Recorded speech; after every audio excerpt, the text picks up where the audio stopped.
Bien, el comité de crisis de hoy es un consejo de ex viceministros de minería. ¿Por qué? Porque los viceministros de minería, amigos de tierra adentro, son personas claves en el ministerio del sector. Porque en el caso específicamente de la minería, ellos son, si bien el representante político es el ministro, los viceministros son los que dirigen a estos equipos para hacer una labor eficiente. Hemos convocado y están con nosotros hoy en este bloque, en principio aquí junto a mí, Augusto Cauti, ex viceministro de Minas en el gobierno de Martín Vizcarra. Buenas noches y bienvenido, Augusto. ¿Qué tal? Y también tenemos en contacto con nosotros vía Zoom a Rómulo Mucho, ex viceministro de Minas en el gobierno de Perú Posible, y también a Guillermo Shino, luego ex viceministro de Minas en el gobierno de Ollanta Humala. Cada uno de ellos ha tenido una gran experiencia en el sector y en el cargo, y por lo tanto no son teóricos, sino nos van a hablar con la experiencia que da el manejo de la gestión pública. Bueno, bienvenido y gracias por estar acá. Nada, Oscar, muchas gracias por la invitación y primero aprovechar tu pantalla para saludar a todas las madres que nos están viendo y en especial a las mujeres, mamás que trabajan en el sector minero energético, ¿no? Muy sacrificado, pero a su vez tan relevante e importante para el país, ¿no? Augusto, el conflicto de las Bambas no es un conflicto que ha estallado ayer, hace un mes, no es un conflicto, para ser justos, que ha desatado, ¿no es cierto?, el propio gobierno a pesar de todos los dislates y todos los errores gruesos que está cometiendo.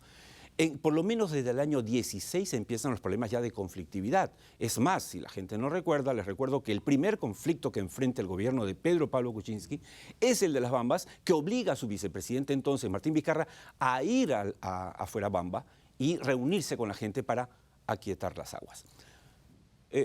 Tú has estado en el cargo. Durante el tiempo que has estado como viceministro, ¿qué hicieron ustedes? ¿Qué vieron que podía pasar con este problema en las Bambas? A ver, Oscar, yo creo que hay que tener presente que la conflictividad no es nueva. La conflictividad y en materia social viene increciendo en los últimos 15 años. Digamos, hace unos 20 años el Perú inicia esta etapa de una minería moderna de clase mundial, con desarrollos mineros que involucran unas inversiones muy grandes que a su vez generan una serie de encadenamientos muy importantes para el país. Pero a su vez esto genera en los entornos en los que se mueve por diversas circunstancias, ¿no? Por lo que son entornos remotos, son entornos multiculturales, son entornos diversos, pero son entornos donde también ha existido una ausencia del Estado que data de muchos años atrás y carencias sociales, carencias de infraestructura, carencias de empleo que lamentablemente no se han satisfecho en todos estos años, a pesar que el sector ha contribuido, y ha contribuido con recursos, creo que acá los has mencionado en los programas anteriores, ¿no? La cantidad de miles de millones de soles que se han transferido a las regiones, ¿no? Entonces, creo que lo que pasa en las Bambas, digamos, es parte de todo este espectro, de todo este escenario.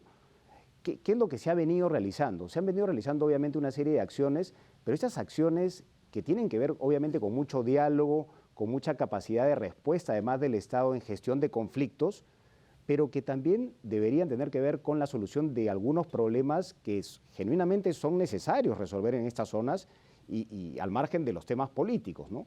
Entonces creo que esa es la pata que está faltando, ¿no? Creo que lo otro en los años anteriores se manejaba de una manera institucional, con gente capacitada. Creo que por ello, en cuanto a gestión de conflictos, obviamente se podía mejorar, sin duda que se podía mejorar. Que todo es perfectible y seguirá haciéndolo, ¿no? Pero creo que eso lamentablemente estamos viendo que en estos meses se ha perdido. No solamente se ha perdido, perdóname, sino que además se ha de alguna manera incentivado o este gobierno posiblemente por ponerse del lado y le está poniendo más bueno, eso es cierto, ¿no? Empezando por el quien fue el primer ministro de este gobierno, que fue Bellido, ¿no? Que sigue, entiendo, yendo para allá y asusando. Pero digamos, fuera de eso, el tema es el siguiente. Conversamos aquí con Rolando Luque, adjunto de Gestión Social y Manejo de Conflictos de la Defensoría del Pueblo, y decía que algo que nos dejó realmente espantados, que más del 50% de los acuerdos, de las actas, de los acuerdos que llegan a tomarse, no se llevan adelante. Tú has sido viceministro de Minas. Por favor, ¿nos puedes explicar para los televidentes por qué no se cumplen las actas y por qué con esto se le da la espalda a la población que obviamente termina convirtiendo su reclamo en protesta violenta?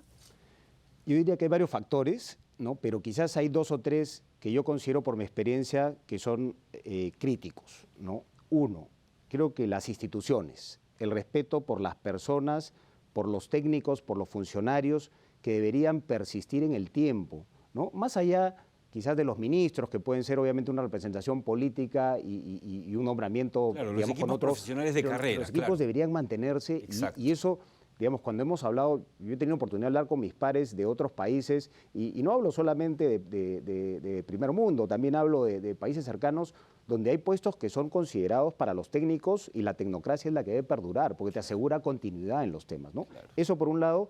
Y lo otro, una falta de respuesta sin duda en muchos temas que no están vinculados con el Ministerio de Energía y Minas, ¿no? Que por sus competencias hay temas que lamentablemente no puede hacer, no le toca hacer saneamiento de aguas, no le toca hacer escuelas, no le toca hacer hospitales, no les toca hacer centros de salud, no le toca hacer campañas de nutrición.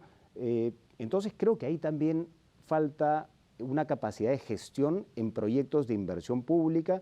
Hay algunos ejemplos que están funcionando últimamente, los PMOs, los proyectos especiales. Bueno, pues hay que replicar los modelos que están funcionando. Lamentablemente podemos potenciar buscar obras otros, por impuestos, etcétera. pero potenciar los que están caminando, Claro. obras por impuestos, por ejemplo, Claro. potenciarlos, no darle la facilidad, en tanto vemos de capacitar al resto del Estado para desarrollar los otros proyectos de inversión que lamentablemente pues vemos que hay problemas y que no se desarrollan, ¿no? También está con nosotros, pero vía Zoom, el viceministro, el ex viceministro de Minas, Rómulo Mucho. Rómulo, bienvenido al programa. Buenas noches, ¿cómo estás, Oscar? Y también, ¿cómo está Augusto? A tus órdenes. Rómulo, en su gestión en el gobierno de Perú Posible, se echó a andar, ¿no es cierto?, la descentralización, digamos, de los recursos públicos, ¿no es cierto?, la regionalización, se echó a andar el canon minero con todas las ganas de que esto democratizara el manejo de los recursos, hiciera sentir a las provincias que también el beneficio del sector de la producción minera, petrolera, energética llegaba a sus zonas. Pero lo oí decir el otro día en el evento Expo Mina que esto se había convertido hoy en una frustración. ¿Nos puede explicar por qué? Sí. Complementando a la explicación de Augusto, que lo ha hecho eficientemente, la falla de nuestro país es estructural, profunda, desde la misma esencia del funcionamiento del Estado, de cómo no saber qué ministerios producen, qué ministerios gastan el dinero que se produce, ¿no? Y fundamentalmente la ausencia del Estado en los lugares abandonados, fundamentalmente en las partes altoandinas, donde está generalmente la minería. Desde el Congreso luchamos para sacar la ley del canon, y lo dije en la reunión, que es una frustración enorme porque no ha cumplido con el objetivo, ¿no? Y obviamente... Pero eso no quiere decir, Rómulo, que hay que eliminarlo. Supongo que usted lo que quiere decir es que hay que mejorarlo. ¿Y el mejorar qué significa para usted? Mira, pero hay que partir por la descentralización, el tremendo fracaso de la descentralización, donde no se transfirió muchas competencias, ¿no? Y fundamentalmente no se compitió la capacidad, ¿no? Y que después de que arranca la economía, prácticamente para mí desde el 2000, los números eran pequeños, el tamaño del Estado, las exportaciones, digamos, digamos, lo que se capta, pero arranca pues en el año 2000, ¿no? 2001, y luego se crea el canon y eran montos pequeños todavía, y viene Antamina donde se dispara, ¿no? Y luego hemos tenido cifras realmente bien importantes en toda la década y las 2 décadas, inclusive el año pasado ha sido extraordinario. Por lo tanto, pero el dinero no llega, Rómulo. Perdóneme que lo interrumpa. El dinero no llega.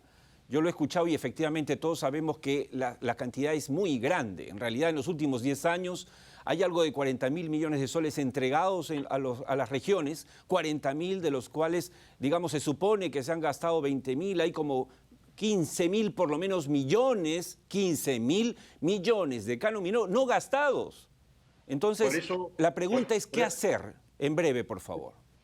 Por eso, Oscar, te decía que la falla de la descentralización, también del sistema electoral, de no elegir a los más capaces, a la gente que sabe de economía, que sabe de inversión pública, que sepa de cómo es la distribución y cuáles son las brechas, y priorizar cuáles son las que se tiene que atender. Como todos sabemos, la brecha en educación es número uno, la brecha en salud, luego nutrición, servicios básicos, ¿no? Y que sobradamente con los fondos recaudados se pudo cerrar. Quizás todavía faltaba en el camino, pero en los años que venían, yo creo que en unos cuantos años ya se hubiera cerrado completamente. Pero hoy es como si empezáramos la historia recién, porque no ha habido la eficiencia de gasto, y como algún economista dijo, de la disfuncionalidad del Estado, ¿no? La ineficiencia y la corrupción. Por eso yo decía de que acá, a través de los años, cuando ya sea de acá una década y tengamos un monto mucho mayor, quizás el doble, y puedo hasta decir que triple de ingresos fiscales que tenga el Estado, siempre y cuando él marchara. Pero como ahora estamos en una inercia, en una anarquía, en una incapacidad total de un gobierno que no sabe de economía en absoluto, que no sabe gastar, que no sabe para qué sirve, al contrario, está petardeando a la economía, ¿no? Y ya en conflictos sociales el año pasado, según el BCR, hemos perdido alrededor de 600 millones de dólares. Y este año, según el BCR mismo, en soles ya habíamos perdido hasta hace 15 días más o menos 3.600 millones de soles, lo que implica que ya hay conflictos sociales entre el año 2021 y este año, realmente hasta cuatro meses y medio, prácticamente ya estamos perdiendo casi 6.000 millones de soles de ingresos fiscales para el Estado. De acuerdo, Cuando el gobierno necesita dinero para atender las necesidades, ¿no? Gracias, Rómulo. Quedó claro el punto. Muchas gracias por esta comunicación con nosotros. Hasta cualquier momento. Espero que la próxima lo podamos tener aquí en los estudios. Gracias. Muchas gracias. A ver, mientras nos comunicamos con el siguiente ex viceministro Guillermo Chino, Augusto, puntualmente, para que el público sepa, ¿a cuánto asciende más o menos el presupuesto que maneja el Viceministerio de Minas? A ver, ¿Y cuánto de eso está destinado a la prevención de conflictos? Porque dentro del Viceministerio de Minas está la Dirección de Gestión Social, ¿de acuerdo? No es correcto, Oscar. A ver, por favor. A ver, el Ministerio de Energía y Minas, como tú sabes, tiene 3 viceministerios. Viceministerio de Hidrocarburos, Viceministerio de Electricidad, Viceministerio de Minas. El Viceministerio de Minas, en verdad, y acá mucha gente a veces se queja, ¿no?, que por qué los abogados o economistas están de viceministros.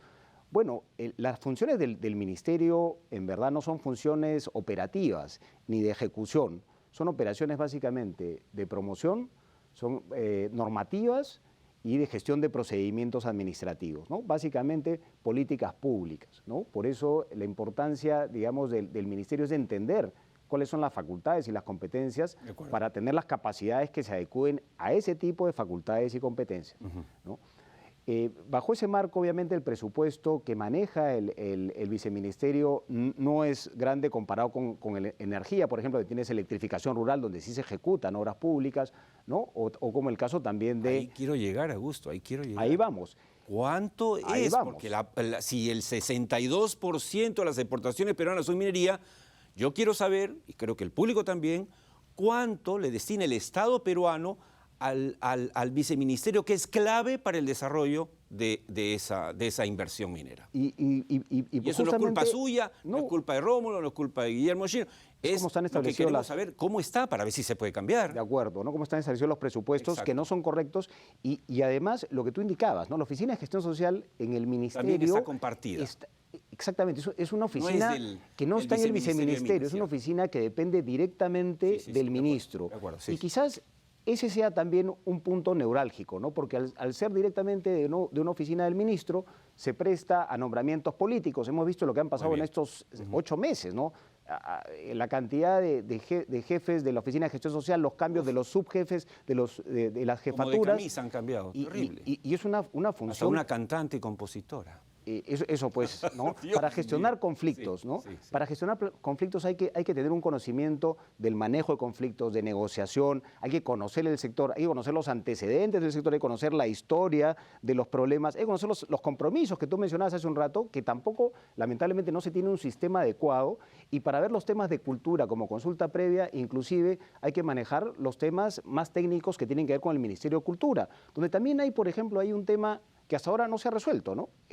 ¿Cómo es posible que hayan pasado tantos años y no tengamos una base de poblaciones indígenas, aborígenes, que ya esté definida, establecida en el país? Y que cada vez tengamos que perder una cantidad de tiempo en identificar a ver si aparece otra o no aparece, cuando ya esto podría haberse terminado, digamos, en algunos años con trabajo adecuado y ver realmente cuáles son los posibles impactos, donde no tenemos que esperar que cada vez que se da un proceso, iniciar todas estas etapas que toman mucho tiempo Claro. y que genera expectativas de ambos lados innecesarias y que también, obviamente, yo he escuchado muchas veces a las comunidades o las poblaciones aborígenes que ellos están dispuestos a llegar a acuerdos, pero si se demoran las autoridades en definir, si se demora el Estado en actuar... Hay que ponerse en los zapatos de ellos y uno haría lo mismo. Exactamente. Déjeme, antes que nos gane el tiempo, conectarnos de inmediato con el ex viceministro de Minas también, Guillermo Shino. Guillermo, buenas noches, bienvenido al programa. Buenas noches, Oscar, y a través tuyo y tu programa quisiera dar un saludo también a todas las madres y un saludo a mis colegas Augusto y a Rómulo. Guillermo, vamos directo al punto, no quiero que nos gane el tiempo. Dos preguntas muy puntuales. Primero, usted fue viceministro de Minas, quizá el que más ha durado en los últimos 20 años, no sé si me equivoco, 5 años en el cargo. Y durante su gestión hubo, digamos, una cierta estabilidad, un manejo de conflictos más o menos adecuado, había una dirección de gestión social que hacía su trabajo. ¿Cuál era el secreto, digamos, para lograr no la panacea, no es que estábamos en el país de las maravillas? Recordemos que Conga muere en esos 5 años de Humala, o sea que tampoco, pero en líneas generales se estaba manejando el tema. ¿Cuál es el secreto? No hay ningún secreto, Oscar. En realidad hemos tenido conflictos, como tú bien lo has mencionado, Conga, que fue a fin del año 2011, inicio 2012. Hemos tenido conflictos con el tema de Antapacay y Tintaya a mediados del 2012, como también los conflictos de Tía María y conflictos de Las Bambas. O sea, hemos tenido nuestros conflictos.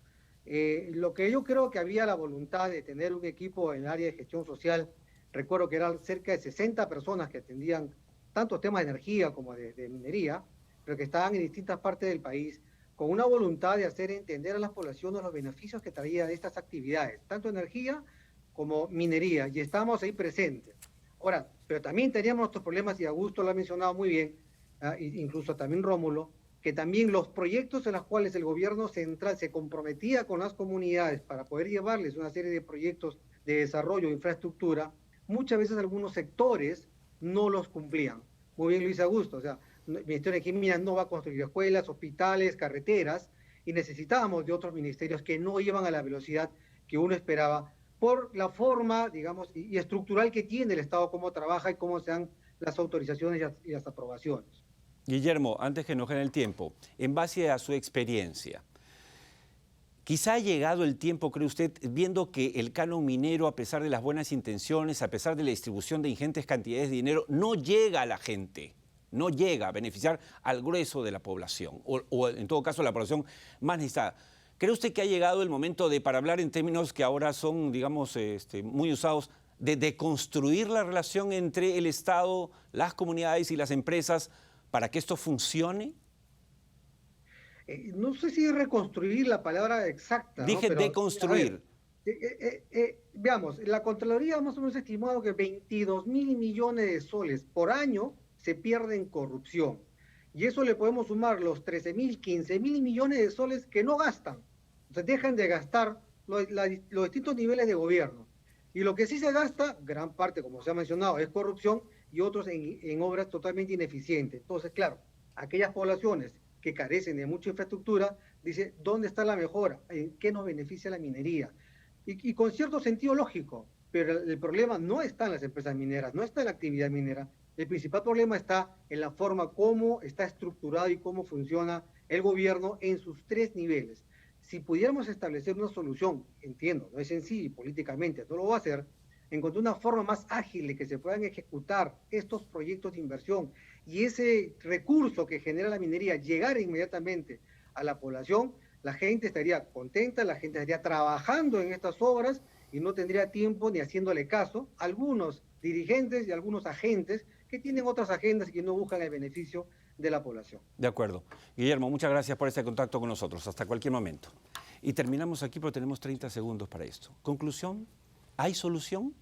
Sin duda, ¿no? Yo creo que siempre hay soluciones. Hay que mirar, digamos que en el caso de la industria, yo le llamo industria minera, ¿no? Porque es una industria que realmente genera riqueza, ¿no? Nos hace ver que esta famosa frase del mendigo en el Banco de Oro no es correcta. Yo creo que somos en verdad el mendigo sentado en el fajo de billetes que están en el tesoro y que no se gastan adecuadamente, ¿no? Y creo que son esos recursos los que habría que usar para cerrar las brechas sociales que se requieren en el país, para generar además desarrollos económicos regionalmente y donde yo creo que la solución parte por tener un liderazgo fuerte del Estado, ¿no? Generando capacidades, poniendo obviamente a las personas que tienen que ponerse en los lugares adecuados, ¿no? Revalorizando la labor de los técnicos, ¿no? Toda esta gente que se ha dejado técnicamente, que conoce su trabajo y que lo conocía por años, ¿no? Y creo que todo ello se debe potenciar. Pero también al costado creo que hay que asumir que el sector empresarial privado también tiene que tomar una actitud, creo que distinta, ¿no? Creo que los tiempos han cambiado, creo que en general vemos cambios a nivel mundial.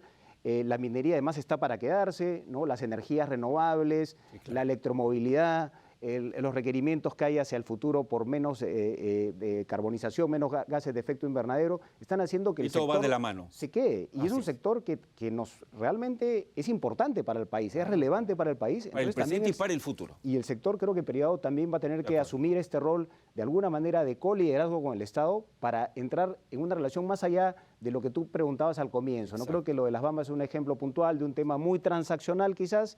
Hay que pensar más en una actividad, pero es un tema que hay que resolverlo, obviamente, claro, ¿no? Pero creo que hay que pensar más en una transformación social, totalmente, con el liderazgo que el sector privado pueda aportar en lo que sabe, ¿no? Sí. Gestión de proyectos, logísticos, planificación regional, ¿no? Pero el Estado tiene que ejecutar. Si el Estado no ejecuta, vamos a seguir en estos problemas de bomberos. Creo, ¿no? que ha sido muy claro, Augusto, los puntos que nos has planteado. Muchas gracias.